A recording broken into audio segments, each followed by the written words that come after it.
মোহতরম দোস্ত বুজুর্গ আল্লাহওয়ালা ভাইরা, কিয়ামতের ময়দানে উম্মতে মুহাম্মাদীকে তোলা হবে আর বলা হবে, যারা রাসূলের কথা শুনে চলেছো, রাসূলের ইচ্ছা মতো চলেছো, তোমরা ওঠো আর জান্নাতের বাগানে চলে যাও, হিসাবটা আমি আমার নবীর কাছ থেকে বুঝে নেব। বলুন সুবহানাল্লাহ। হিসাব আপনার এক ফোঁটাও লাগবে না। কে বলেছে আপনাকে হিসাব লাগবে?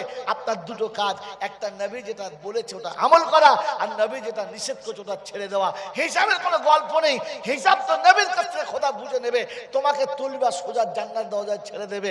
হিসাব তোমার জন্য, হিসাব তার জন্য যে নবীর কথাও শোনে নাই, কোরআনের কথাও শোনে নাই, নিজের ইচ্ছাতে চলেছে। মনে থাকবে ইনশাআল্লাহ, মনে থাকবে ইনশাআল্লাহ। এই জন্য কোরআন শুনিয়ে দিয়েছি, ওয়াসিকাল্লাযীনা কাফারু ইলা জাহান্নামা যুমারা হাত্তা ইযা জাউহা ফুতিহাত আবওয়াবুহা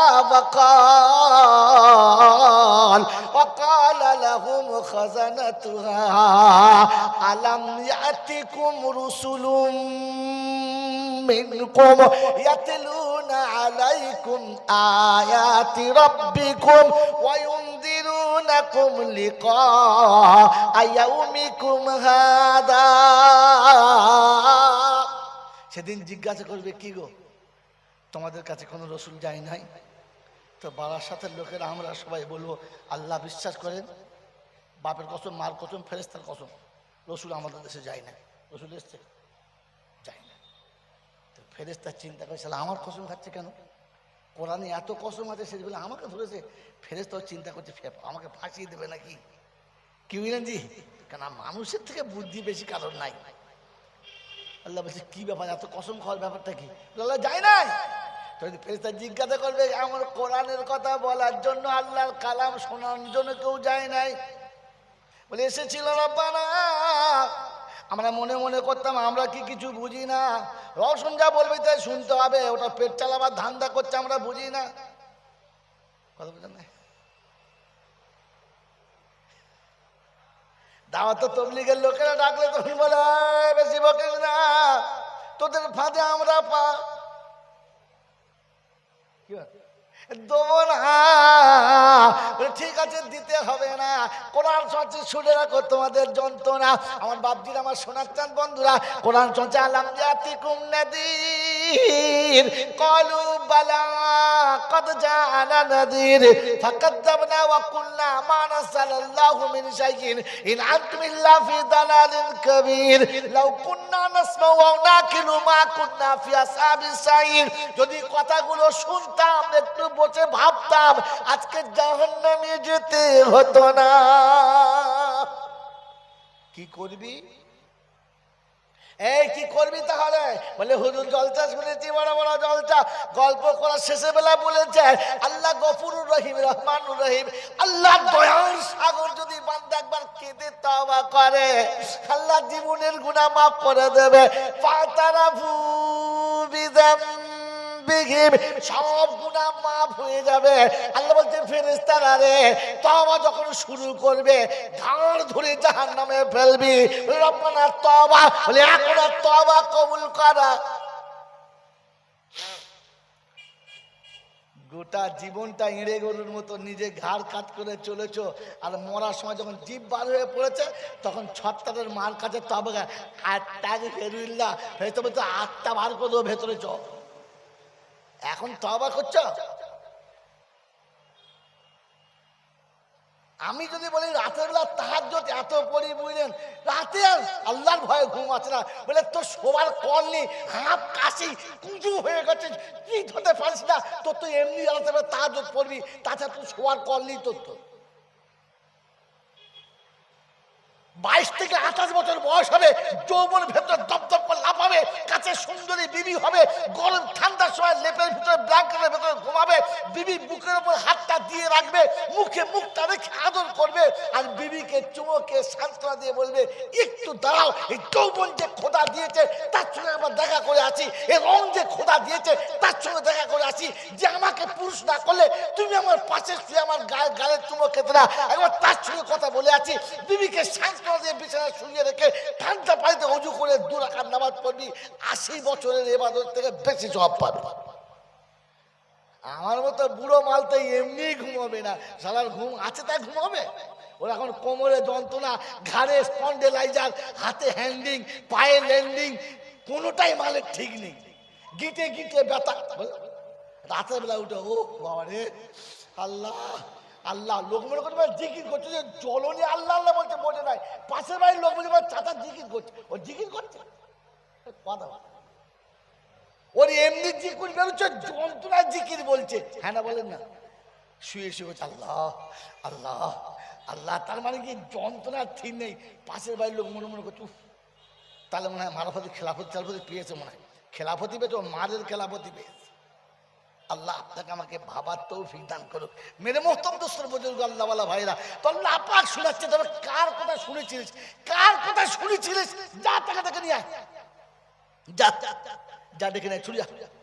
তো চিন্তা করি, তবে দেখি যাই, খুঁজে দেখি গোটা কিয়ামতের ময়দানে খুঁজবে, আর আল্লাহ অনুমতি দিবে ইয়াউমা ইয়াকুলু নাদু শুরাকাই আল্লাযীনা যাআমতুম ফাদাউহুম ফালাম ইস্তাজিবু লাহুম ওয়া জাআলনা বাইনাহুম মাওবিকা ওয়া রাআল মুজরিমুনা আন-নারা ফাযান্নু আন্নাহুম মাওয়াকিউহা ওয়া লাম ইয়াজিদু আনহা মাসরিফা।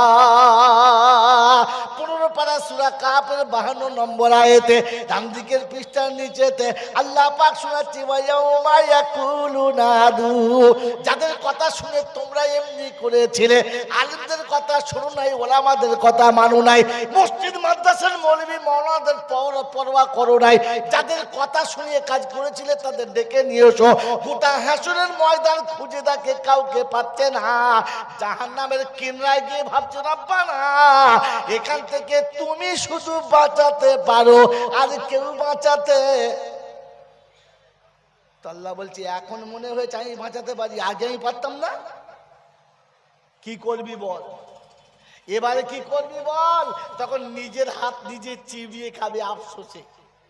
কোরআন শোনাচ্ছে কুনুই পর্যন্ত অর্ধেক খাবে, খেয়ে চিন্তা করবে যা হ্যান্ডেল তো শেষ। কি বুঝলি কথা বলেন না? কোরআন চাচ্ছে ইয়াউমা ইয়াদুদ যালিমু আলা ইয়াদাইহি ইয়াকুলু ইয়া লাইতানি ইত্তাখাযতু মা'আর রাসূলি সাবিলা ইয়া ওয়াইলাতা লাইতানি লাম আত্তাখিযু ফুলানান খালিলা। রব্বুল জালাল বলে 19 পারা সূরা ফুরকানের 28 নম্বর আয়াতে বাদিকের পৃষ্ঠার মিডল পয়েন্টে আল্লাহ পাক শুনিয়েছে, বিশ্ববাসী শুনে রাখো, তোমাকে শুনিয়ে দিয়ে চলে যাচ্ছি। ও আল্লাহর পেয়ারারা মনে রাখো, জালিম নিজের হাত নিজে চিবিয়ে খাবে, কপালে থাবড়াবে, আর আল্লাহর কাছে বলবে ওরে নসিব পোড়া কপাল ফাটা, আল্লাহ তোর নবীর কথা শুনলাম না, যারা নবীর কথা বলেছে তাদের কথা মানলাম না, আর যাদের কথা শুনেছি তাদের খুঁজেও আজকে পেলাম না। আল্লাহ কি হবে ঠিকানা বুঝতে পারছি না। ও আল্লাহ রাসূল বলবে ওয়াকাল রাসূল ইয়া রাব্বি ইন্না কওমি ইত্তাখাযু হাযাল কুরআনা মাহদুরা। ও আল্লাহ রাব্বুল আলামিন কোরআনটাকে বাপ দাদার পুঁথি মনে করত, আল্লাহ তোমার কালামটাকে খেলনা মনে করত, নিজের বাহাদুরি আর গর্বের জীবন চালাতো। আল্লাহ তুমি ওদের ঠিকানা বলে দাও। তো কোরআনে ফাআম্মা মান তাগা ওয়া আসারাল হায়াতাদ দুনিয়া ফাইনাল জাহিমা হিয়াল মাওয়া। যারা নিজেদের গরমে আর নিজেদের স্ট্যাটাসে কার কাট করে চলেছে, আমি আল্লাহ ওদের ঠিকানা জাহান্নাম বানিয়েছি। ফাআম্মা মান তাগা ওয়া আসারাল হায়াতাদ দুনিয়া, আর দুনিয়ার জিন্দেগি যাদের কাছে বড় ছিল, আখিরাত যারা বুঝতে চায় না, ওদের ঠিকানা জাহান্নাম। খোদায় পাক শোনাচ্ছে। মোহতরম দোস্তর বুজুর্গ, আমি আমার জায়গায় চলে এসেছি, আমি আমার জায়গায় চলে এসেছি, আর আপনাকে শুনিয়ে দিচ্ছি, শুনে রাখেন। আল্লাহ পাক এখান থেকে বাঁচার জন্য একটা রাস্তা দিয়েছে, ওটা সিরাতে মুস্তাকিম। আমার আগের হুজুর বলছিলেন আর বললেন না যে এখানে শেষ করবেন, তাই শুনিয়ে দিয়েছি ইয়াসিন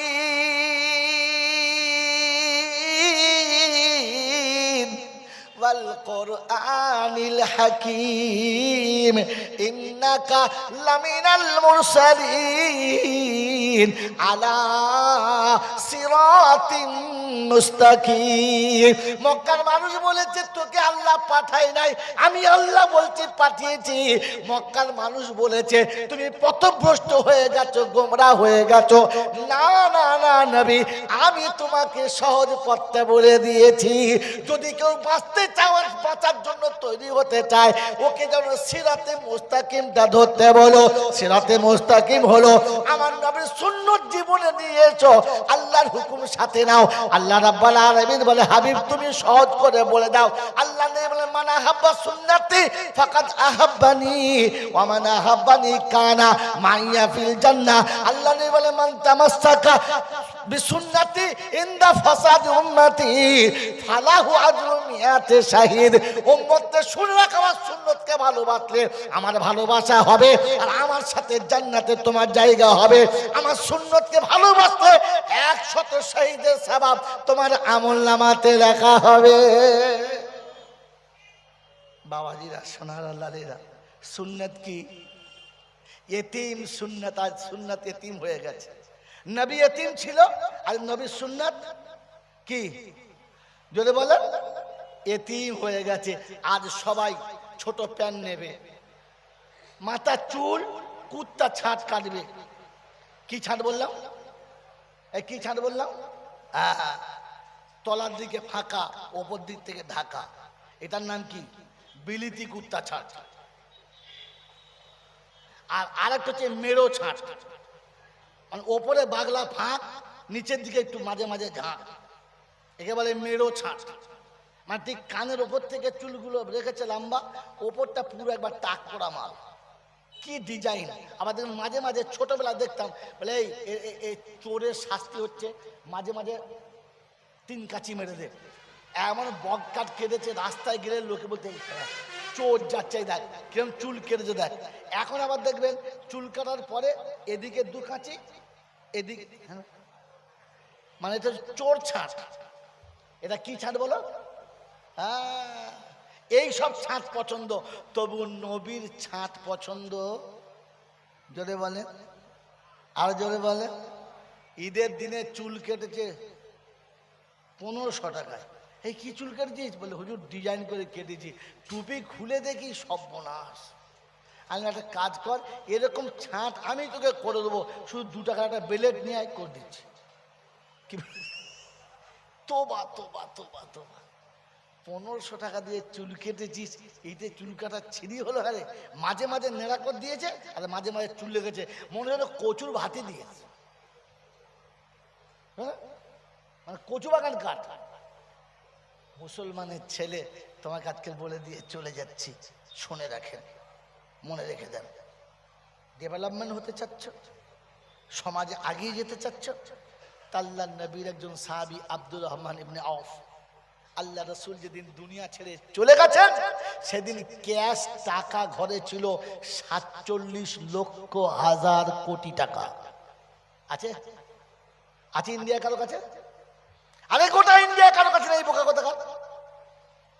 47,000 হতে পারে, লক্ষ হতে পারে, কিন্তু 47,000 লক্ষ কোটি টাকা বেরোবে না। এই স্টাইলে ডেভেলপমেন্ট নবীর সুন্নতের নবীর স্টাইল এসেছে। গোটা মক্কাতে একটা ব্যাংক চলতো, ব্যাংকের নাম ব্যাংক অফ আব্বাস। ফাতে মক্কা দিন আল্লাহ নবী সমস্ত সাথীদেরকে বললে, আমার চাচার ব্যাংকে তোমরা যা টাকা নিয়েছো সমস্ত টাকা সুদ আমি মাফ করে দিলাম।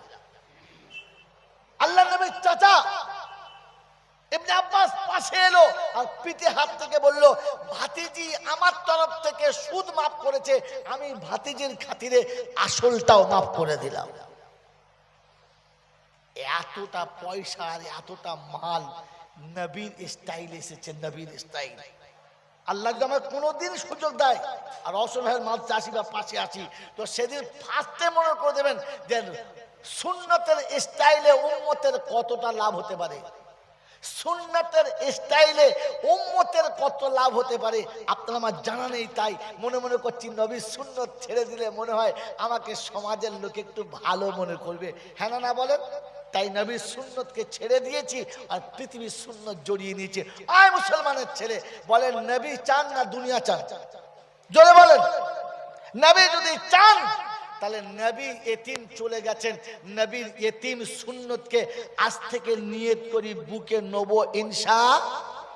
আর নবীর সুন্নতের সব থেকে বড় এতিম সুন্নত হলো নবীর দ্বীনকে বুকে নেওয়া, দরজায় দরজায় পৌঁছে দেওয়া। নবীর প্রথম সুন্নত জীবনের উম্মতের কাছে দরজায় দরজায় পৌঁছে দেওয়া।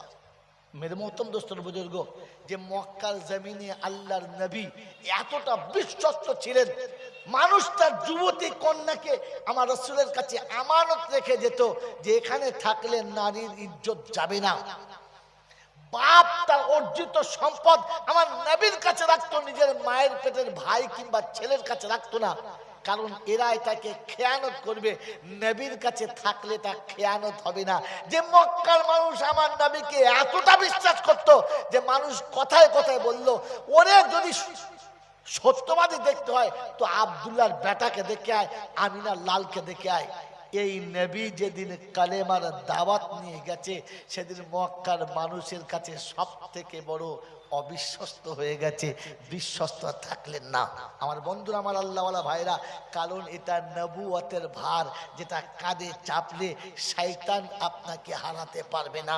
এজন্য মেরে মোহতরম বুজুর্গ, এ কাজ সাথে নিলে যাদের কাছে আপনি সব থেকে বেশি প্রিয় ছিলেন, বিশ্বস্ত ছিলেন, ওখানে একটু দূষিত হওয়ার সম্ভাবনা থেকেই যায়।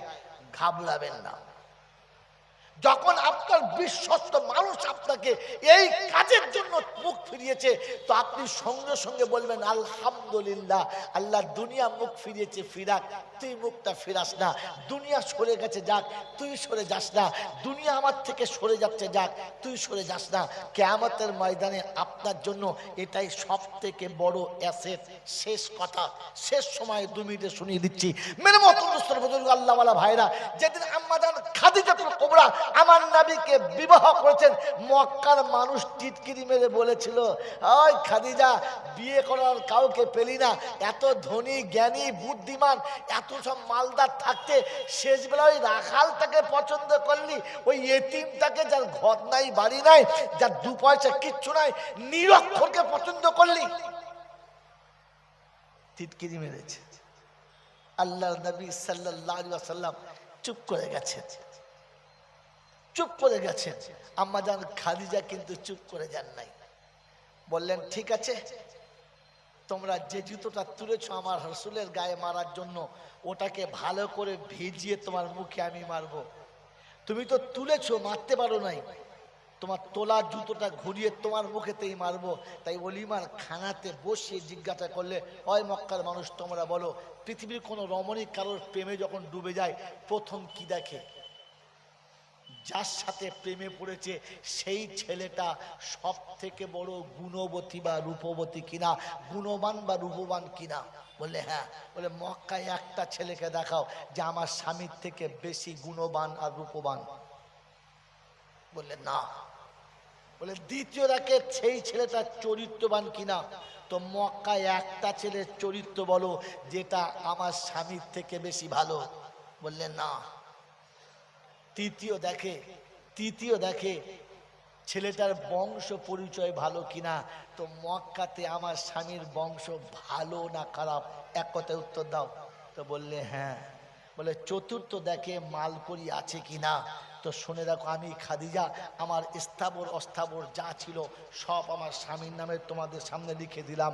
এবারে বলো আমি যার হাত ধরেছি যোগ্য স্বামীর হাত ধরেছি না যারা আগে বলেছিল তারা ঠিক বলেছে? উত্তর দেওয়ার খানা খাও।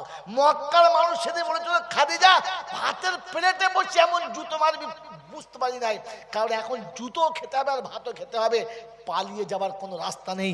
মেরে মোহতরম দোস্তর বুজুর্গ, আল্লাহওয়ালা ভাইয়েরা, জ্ঞানীজনরা, সুধী মানুষেরা, সেদিন খাদিজা এতিমকে কোলে নিয়েছিল, তাই পৃথিবী বিজয় করে চলে গেছে। যেদিন খাদিজা দুনিয়া ছেড়ে চলে গেছে, আল্লাহ নবী কবরের কাছে চুপচাপ দাঁড়িয়ে আছে, চোখের পানি দরদর দরদর করে আসছে।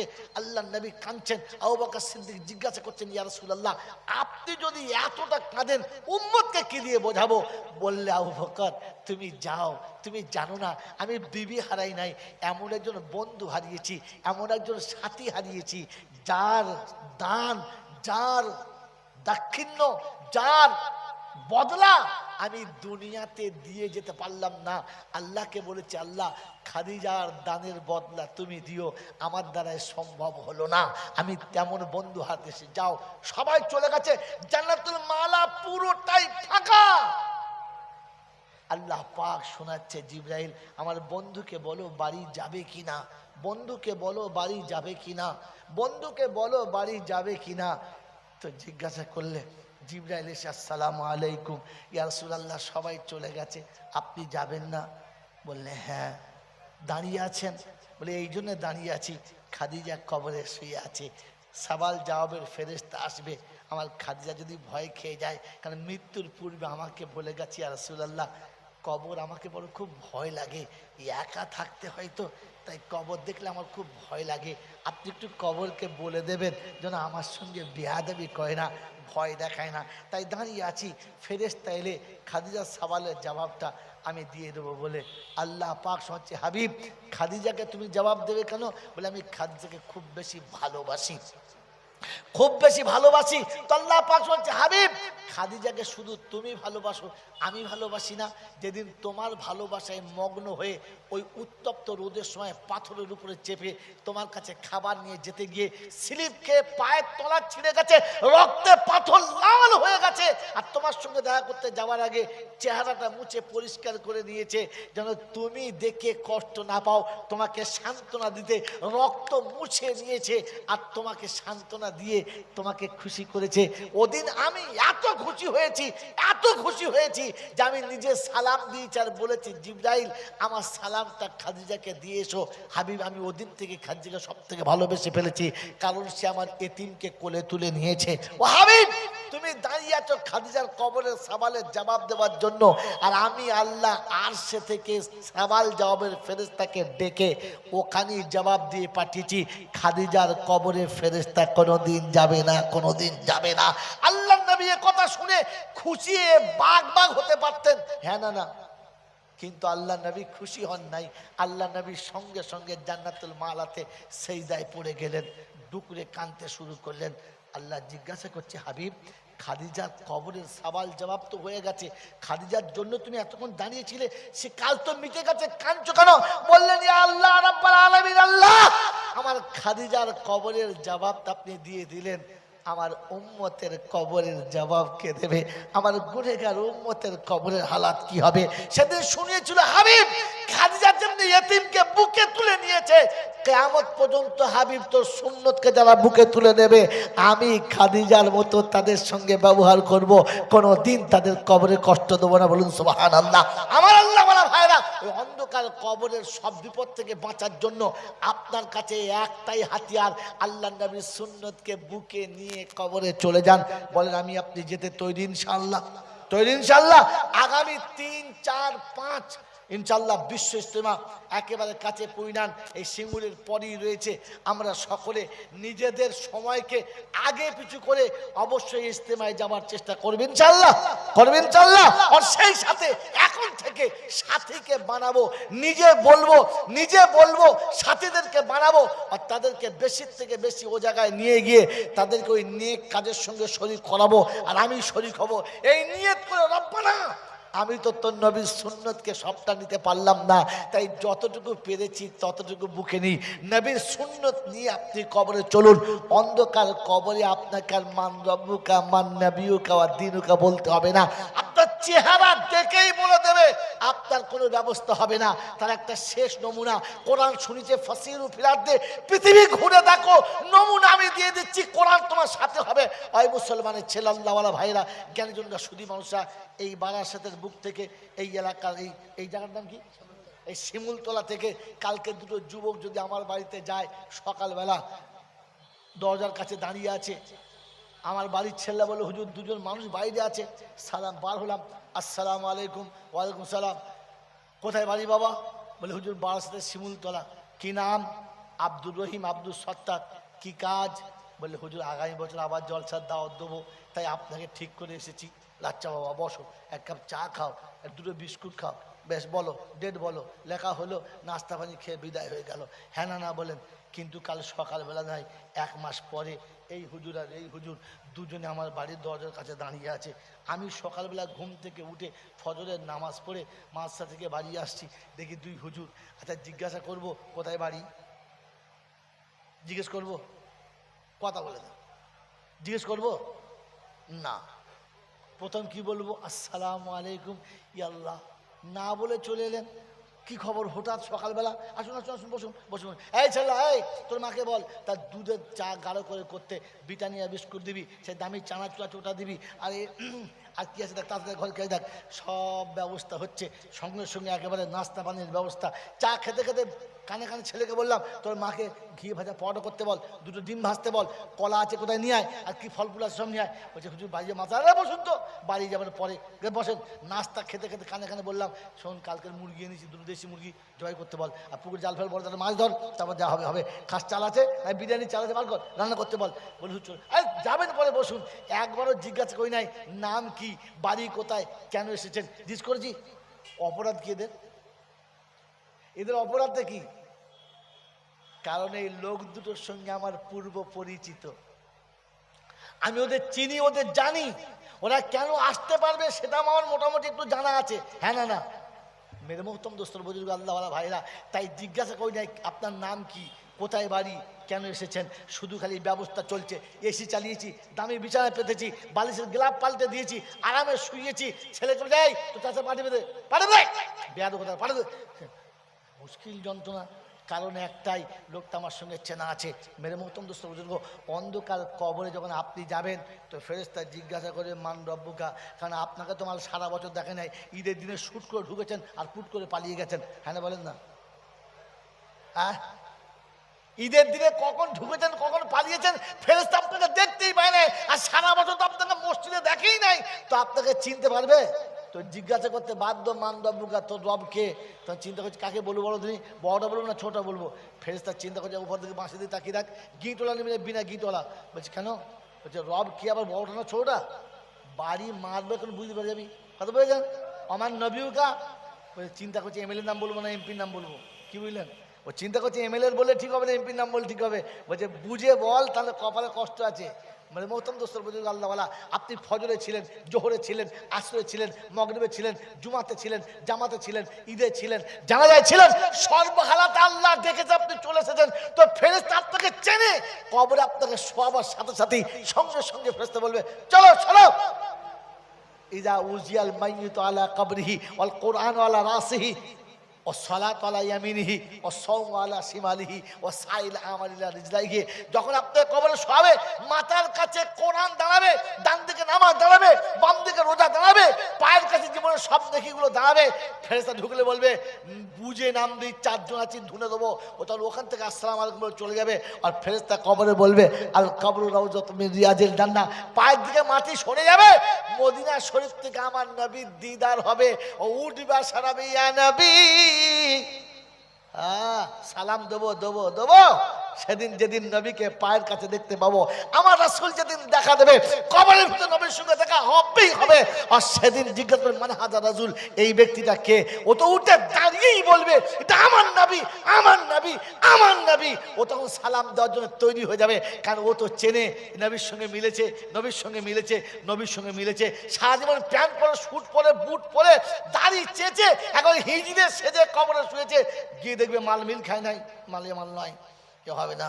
কি বললেন জি?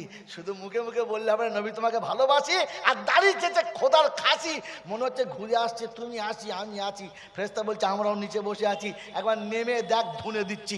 এই জন্যই মেরে মোহতম দোস্তর বুজুর্গ আল্লাহওয়ালা ভাইরা, নবীর সুন্নতটা সাথে নিয়ে চলেন, আপনাকে কেউ আটকাতে পারবে না। আমার বন্ধু, আমার আল্লাহওয়ালা ভাইরা, জ্ঞানজন সুদী মশা, কবরে যাবেন তো টিকিট একটাই, কার্ড একটাই, কার্ড একটাই, যে আপনার কাছে সুন্নতের কার্ড থাকবে তো ফেরেশতারা অটোমেটিক সাইড দেবে আর জান্নাতের বিছানা কবরে আসবে, জান্নাতের খাবার কবরে আসবে। আর নাম কানমের উরুজ, বাসরাতে যেমনি করে ঘুম পড়ানো হয়েছে ওই রকম ঘুম পড়িয়ে দেওয়া হবে আর চিরতরে বিদায় হবে। শর্ত নবীর সুন্নত কোলে নিয়ে বুকে নিয়ে যেতে হবে। বলেন এতিম নবীর এই এতিম সুন্নতকে আমরা সকলে বুকে নিয়ে কবরে যাওয়ার চেষ্টা করবো ইনশাআল্লাহ। মেরে মত আম্মাজান খাদিজাতুল কুবরা পাশে না থাকলে আমার রাসূলের দাওয়াতের কাজের জন্য অনেকটা ব্যাঘাত পেতে হতো, সাথে মাকে নিতে হয়েছে। তাই আমরা আমাদের মস্তুরাতকে চেষ্টা করব এই কাজের সঙ্গে বেশির থেকে বেশি জোড়ার আর নিজেকে সময় দেওয়ার।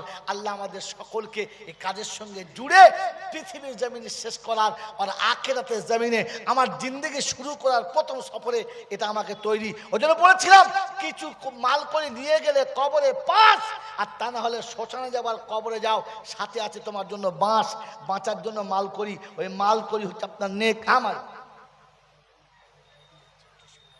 কি করে ইচ্ছা করে কয় না এখন সন্ধ্যা থেকে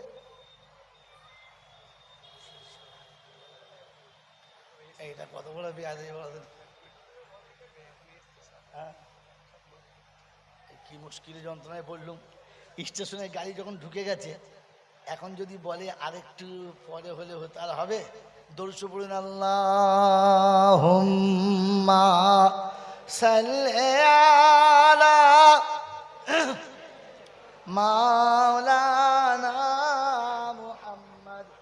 আসলে এই ম্যাটের তো ভালো না। ওয়া আলা আলি সাইয়্যিদিনা। এই সেই ঘর, এই সেই ঘর, বিছানার পাশেতেই পানের বাটা, চশমাটা পড়ে আছে সেখানে, শুধু মানে,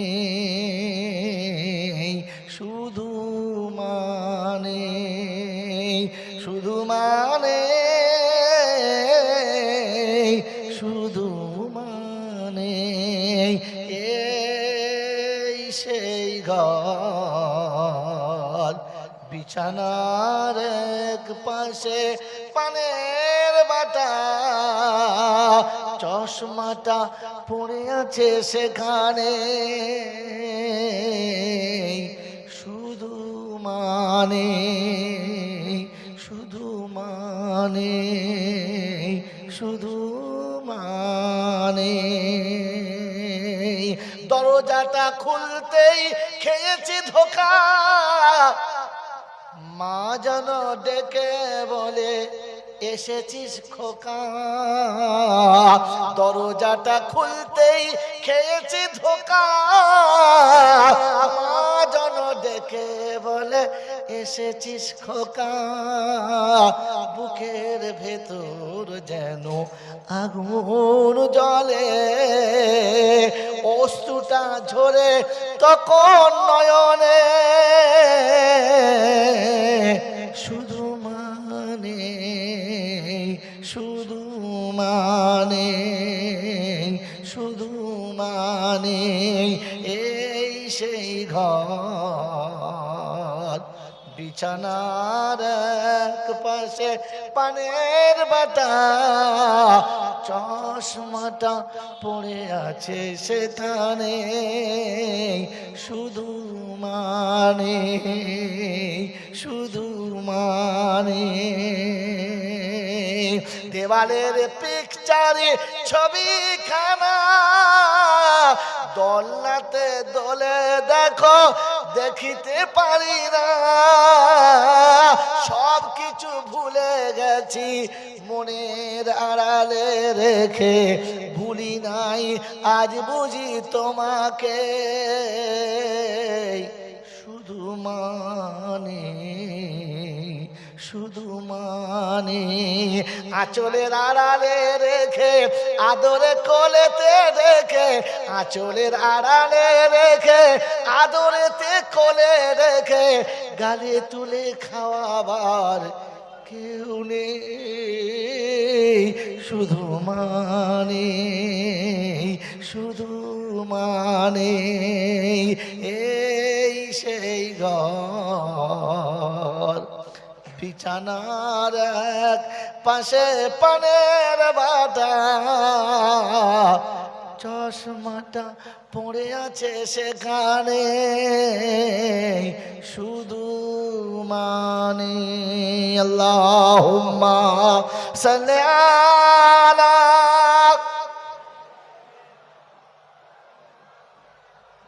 ওয়ালা আলি সাইয়্যিদিনা মাওলানা মুহাম্মদ।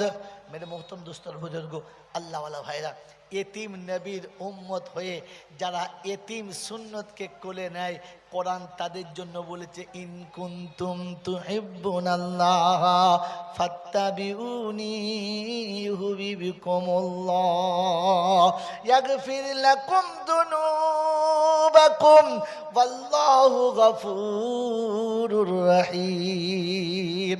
উম্মত, তুমি যদি এতিম নবীর সুন্নতকে কোলে নাও, তবে আল্লাহ গফুরুর রহিম। নবীর সুন্নত কোলে যখন থাকবে না, যতই গফুরুর রহিম বলো, তার গফফার কোনোদিন টলবে না। তাই শেষ কথা বলে দিয়ে চলে যাচ্ছি। বন্ধু, আমরা আল্লাহর কাছে তওবা করে জীবনের গুনাহ মাফ করাবেন ইনশাআল্লাহ। জোরে বলেন, করাবেন ইনশাআল্লাহ, করাবেন ইনশাআল্লাহ। তো আল্লাহ পাক শোনাচ্ছেন, আমি নিশ্চয়ই গফুরুর রহিম, আমি অবশ্যই ক্ষমা করে দেবো, কিন্তু তোমার কাছে 3টি আমল থাকতে হবে। তবে কটা আমল? কটা আমল বললাম? ওয়াকিমুস সালাতা ওয়া আতুজ যাকাতা ওয়া আকরিদুল্লাহা কারজান হাসানা ওয়া মা তুকদ্দিমু লিআনফুসিকুম মিন খাইরিন তাজিদুহু ইনদাল্লাহ হুয়া খাইরান ওয়া আজামা আজরা আস্তাগফিরুল্লাহ ইন্নাল্লাহ গফুরুর রহিম।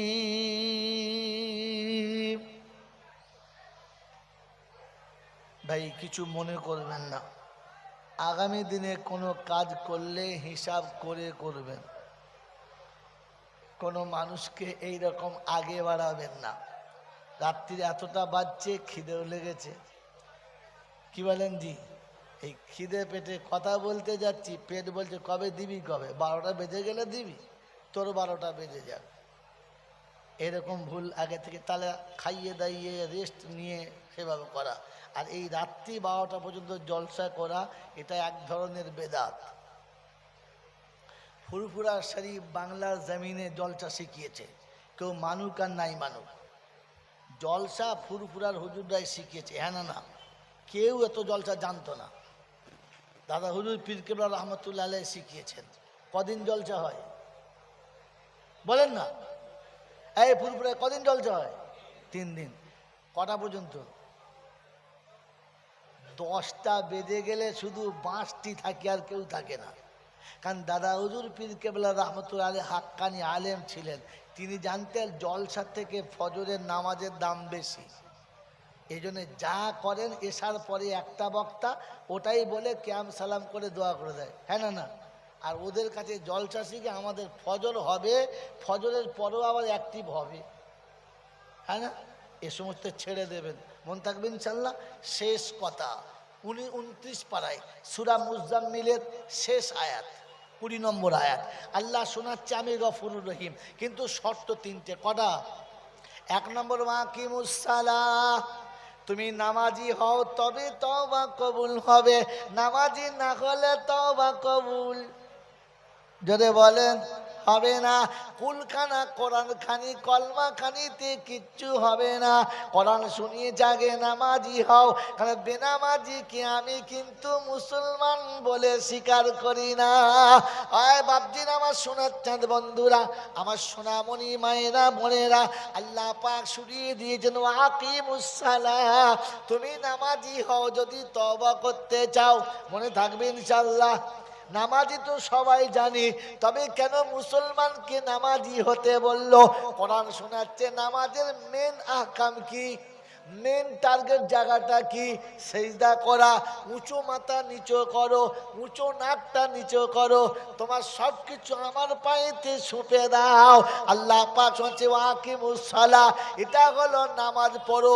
আর দ্বিতীয় হলো গাছের সেজদা ছাড়ো, পাথরের সেজদা ছাড়ো, দুনিয়ার কোনো দক্ষতার যোগ্যতা সেজদা ছাড়ো। সারা পৃথিবীর মানুষ সবাইকে দেবতা বলে সেজদা করে, যেটা করতে করতে দাও। তুমি কিন্তু আল্লাহ ছাড়া অন্য কোথাও মাথা নামাবে না।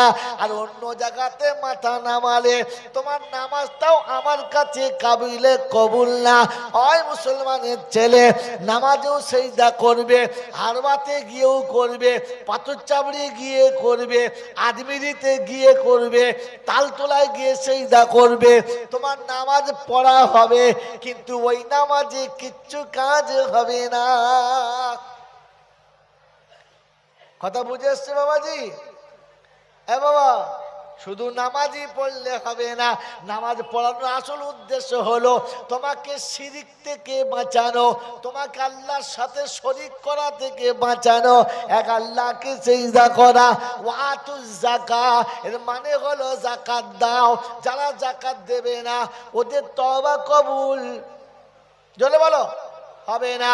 যে হুজুর এনে জলসা করাবেন করান, যে বক্তাকে আনবেন আনেন, যত ভালো তওবা করাবে করাক, কিন্তু যে যাকাত দেবে না তার দোয়া কবুল হবে না। ওই মুসলমানের ছেলে, এর দ্বিতীয় মানে হলো যাকাত যদি না দেয় ওই টাকাটা খাওয়া কি, জোরে বলেন, হারাম। অতএব এক কথায় হারাম করে তওবা কবুল হবে না। বন্ধনের লোন নিলে কিন্তু হবে, হবে না।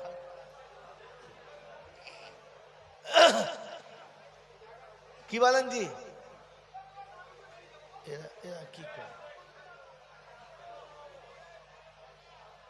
ভাই? জিকিরের সঙ্গে লা ইলাহা ইল্লাল্লাহ, লা ইলাহা ইল্লাল্লাহ, লা ইলাহা ইল্লাল্লাহু মুহাম্মাদুর রাসূলুল্লাহ। ভাই নিচের লোকেদের বলছি একটু অনুমতি দেন, 5 মিনিট আছে আমার কাছে, 5 মিনিট একটু সরে আসেন। এই 5 মিনিটের হাত তুলে দেবো, সরে আসেন। কোনটা মায়েরটা বললাম, তার কোনটা দেবো? আবার কোনটা কি করে বলবো? আয় আল্লাহ রে, মসজিদের ভেতর ভাঙা, মসজিদে ঢুকবে না, আরে বলে মসজিদ তো ঢুকতে চায় না। না না, এই সব বাজে জিনিস, এগুলো একদম ভালো জিনিস নয়, মোটে ভালো জিনিস নয়।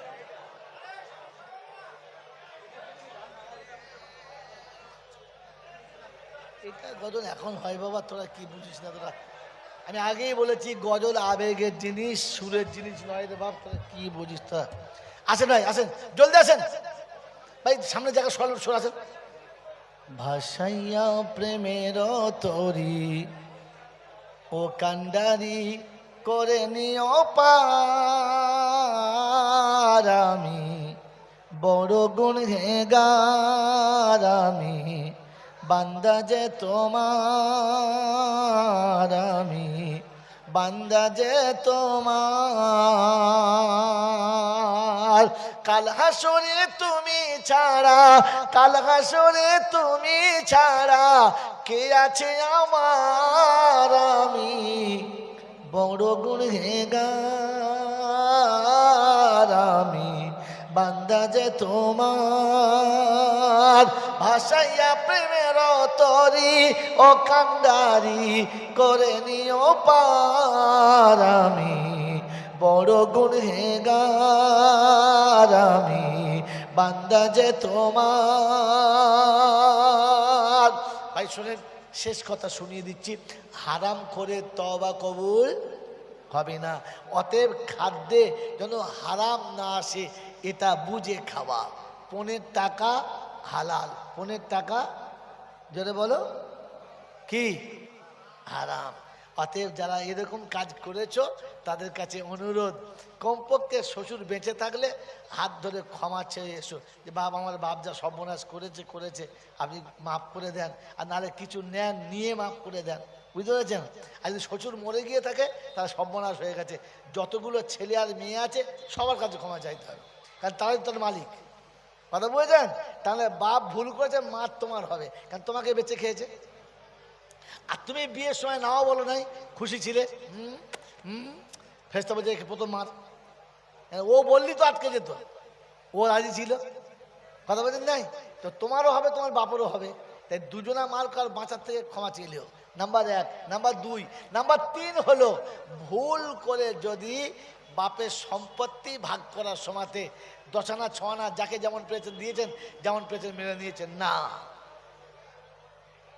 মেরে মতন দোস্তর বুজুর্গ আল্লাহওয়ালা ভাইরা, জ্ঞানীজনরা, সুধী মানুষেরা, যার ভাগ যার হক তাকে দিয়ে দেন, কারোর হক মেরে নেবেন না।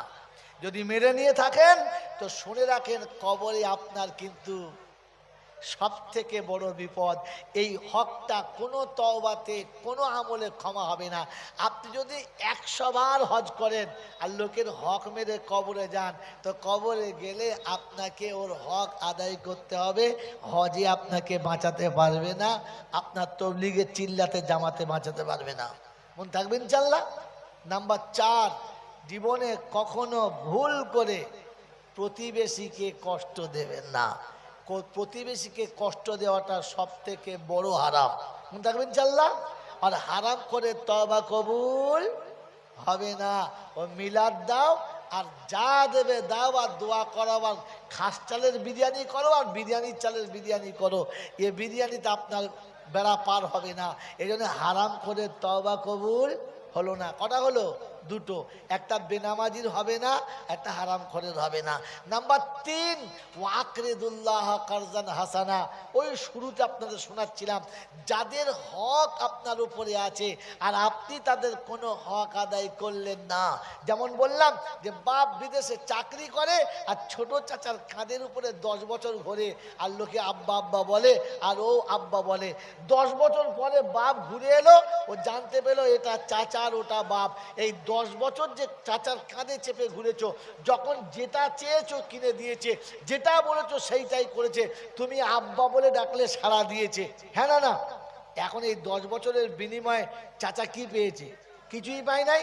এখন যখন বাপ চলে গেছে আর তুমি সংসারে বড় একজন কর্মী হয়ে গেছো, অগাধ পয়সা দিয়েছে, ওই চাচা গরিব, এখন বেচারা বসে আছে, সময় খাওয়া জোটে না।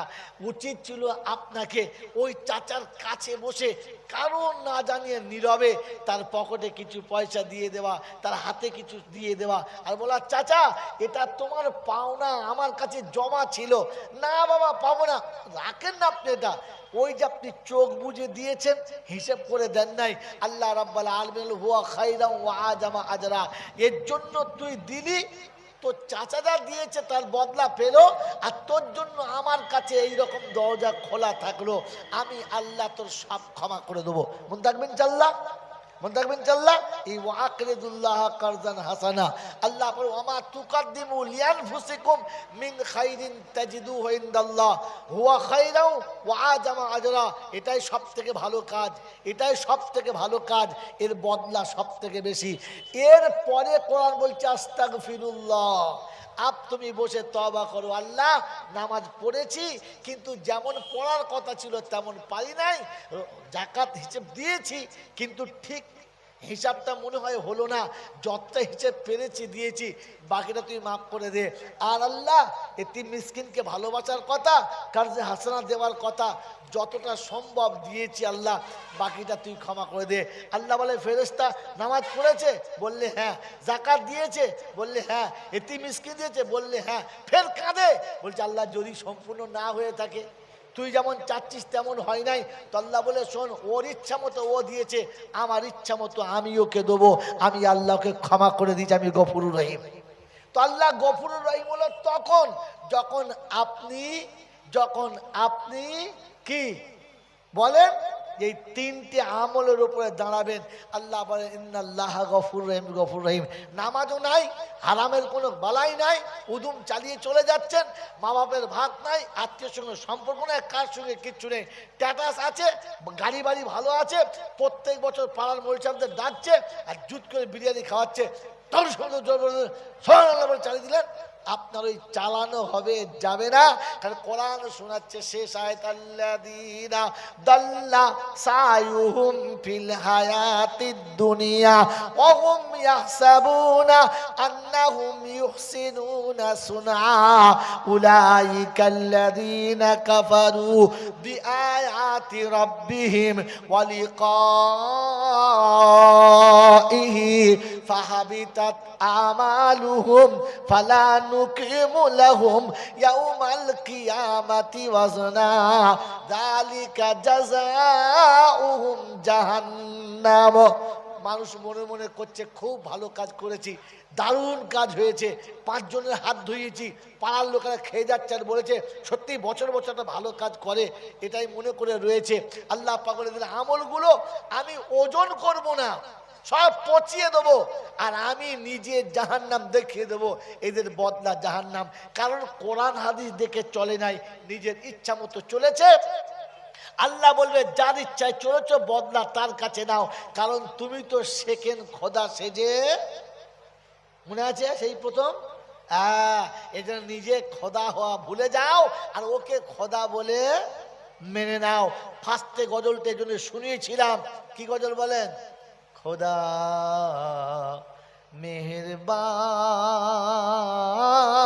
মেহেরবান তোমার দয়ায় মানুষ আমি মুসলমান। আমি যে মানুষ তার দয়ায়, আমি যে মুসলমান তার দয়ায়। এর জন্য আমাদের কিছু ক্যালি আছে। তিনি ইচ্ছা করলে গরু ছাগল করতে পারতেন, দয়া করে মানুষ করেছেন। তিনি ইচ্ছা করলে বাউরি বাগদি মুচি করতে পারতেন, তিনি মুসলমান করেছেন। শুধু মোরে মানুষ করে করনি কো বাবা তুমি, আমাকে যদি তিনি বোবা করতেন কিছু ছিল ছিল, তো তিনি সব দিয়েছেন, আর সব দেওয়ার পরে আমাকে চাইছে আমি তার হব। আল্লাহ আমাদের সকলকে তার হুকুম মেনে নেওয়ার, ওই কথা মতো চলার তৌফিক দান করুক, আমিন। ওয়া আখিরু দাওয়ানা আলহামদুলিল্লাহি রাব্বিল আলামিন। আল্লাহুম্মা আমিন।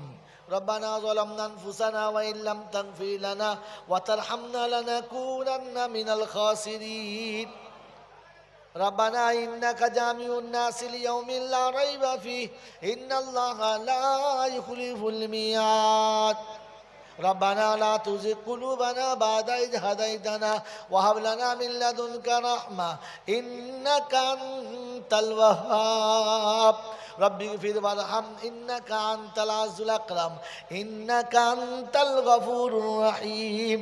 মওলাই হাকিম সন্ধ্যা থেকে ওলা মারা দামি দামি কথা বলেছে, আমি গুনেহগার কিছু বললাম, কালিমা শরীফ দরুদ শরীফ পড়েছি, সমস্ত ভুলকে ক্ষমা করে সওয়াবটুকু সোনার মদিনায় নবী পাকের রওজা মুবারকে পৌঁছে দাও। আল্লাহ যে সাথীরা কষ্ট করে মেহনত করে জলসা দিয়েছে, অর্থ খরচা করে, আল্লাহ বুদ্ধি বিবেক খাটিয়ে করেছে, আল্লাহ তুমি তাদের হায়াতকে দারাজ করো, তাদের মা বাপের কবর জান্নাতের বাগান বানিয়ে দাও। আয় আল্লাহ আমরা যারা বসে আছি অসুস্থদের সুস্থ করে দাও, ঋণের ঋণ পরিশোধ করার তৌফিক দাও, সুস্থতা সবলতা সচ্ছলতা ফিরিয়ে দাও, কন্যাদায়ে পড়ে থাকা পিতাকে কন্যাদায় থেকে নাজাত দাও, দিনদার মুত্তাকি পরেজগার আল্লাহওয়ালা বাচ্চার ব্যবস্থা করে দাও। আয় আল্লাহ যে পথে চললে তুমি রাজি সেই পথে চালাও, যে পথে চললে তুমি নারাজ সে পথ থেকে তুমি বাঁচাও। আল্লাহ তোমার নবীর সুন্নাতকে মরণ পর্যন্ত বুকে ধরে রাখার তৌফিক দাও। আল্লাহ দাওয়াতের কাজ জীবনের মেন কাজ মনে করে করার তৌফিক দাও।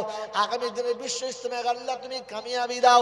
বাংলার মানুষকে আল্লাহ জান প্রাণ সবকিছু দিয়ে আয় আল্লাহ এই কামিয়াবির জন্য আয় আল্লাহ ঝাঁপিয়ে পড়ার মতো তুমি তৌফিক দাও। আগামী রবিবারের দিনে আল্লাহ যে মাসওয়ারা আছে ওটাকেও তুমি কবুল করে নাও। আল্লাহ সাথীরা যারা এখানে বসে আছে মাবুদ, কার কোন অসুবিধা আমি জানি না, সকলের অসুবিধাকে তুমি সুবিধা করে দাও। আল্লাহ সকলের মুসিবতকে দূর করে দাও, বাড়ির বালা মুসিবত দূর করে দাও, আমাদের ছেলে মেয়েদের দিনদার মুত্তাকি পরেজগার কবুল করে নাও। আয় আল্লাহ আখলাকে হাসানা দাও, বিশ্ব মামুনের ইজ্জতের জিন্দেগি ফিরিয়ে দাও, হালাল রুজি খাবার তৌফিক দাও, হক কথা বলার তৌফিক দাও, আমলে সালেহ করার তৌফিক দাও, আখলাকে হাসানা দাও, মুস্তাজাবুদ দাওয়াত করো। অন্তিমকালে দুনিয়া থেকে যাওয়ার সময় কলমা নসিব করে দাও। যে বাচ্চারা আল্লাহ পরীক্ষা চলছে, পরীক্ষা দিচ্ছে, বারবার বলে আল্লাহ তুমি তাদের উচ্চ ডিগ্রিতে পাশ করার ক্ষমতা দাও। আল্লাহ হালাল রুজির ব্যবস্থা করে দাও। রব্বানা হাবলানা মিন আজওয়াজিনা ওয়া যুররিয়াতিনা ওয়া কুররাতা আয়ুনি ওয়াজআলনা লিল মুত্তাকিনা ইমামা। সুবহানা রাব্বিকা রাব্বিল ইজ্জাতি আম্মা ইয়াসিফুন ওয়া সালামুন আলাল মুরসালিন ওয়াল হামদুলিল্লাহি রাব্বিল আলামিন। আসসালামু আলাইকুম ওয়া রাহমাতুল্লাহি ওয়া বারাকাতুহু। ভাই আস্তে ধীর স্থিরভাবে বার হবেন, রাস্তায় তাবারুক দেবে, নিয়ে যাবেন, মোটে মারামারি করার দরকার নাই, সকলে পাবেন ইনশাআল্লাহ।